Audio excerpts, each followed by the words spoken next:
Well, every year we have the same problem up at the police station, and this is one that really should not be happening.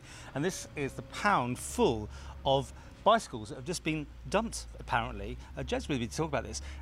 Is this the affluent society we're living in, that people just don't get rid of their old bikes, they just leave them for you to pick up? In a nutshell, Paul, that's probably about right.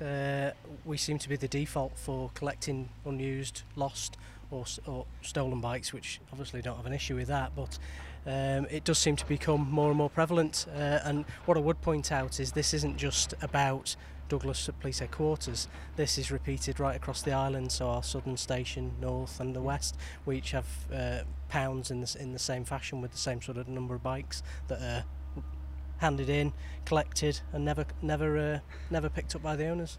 I think what people will be surprised at, looking at just some of them, and this happens again all the time, they're not necessarily in bad nick. No, some of them are really good, not bad bikes at all, in the sort of £200-300 bracket, which is a lot of money to people. And I'm at a loss sometimes of the bikes that we go out and found are just dumped, abandoned, and are never claimed back at the police station as lost. So you keep them for a while, then obviously eventually you have to get rid of them.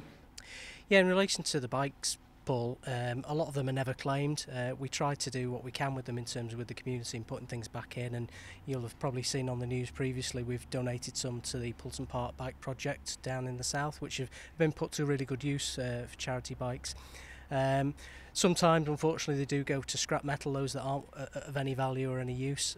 But in turn for the police, it's a big undertaking for us, constantly going out, collecting bikes, bringing them back here, storage of them, and then getting rid of them, be it to a charity, which is at no cost, and that's fine. But then the onward cost, if we're having to scrap things, there are costs involved. I mean, this is just a few months, isn't it? You get hundreds a year, don't you? Yeah, behind us is just a couple of months worth, so you can imagine over the year we have several hundred bikes come through our gates and into our property system, and it just really, I'm at a loss really as to people's belongings and how they look after them. Because in the UK, everyone's told to stamp their postcodes on them so they don't get stolen, that sort of things. But here, these obviously got no identification at all. No, all of these have been checked against our systems, and we do try to encourage people to put their postcodes on bikes, have them marked up.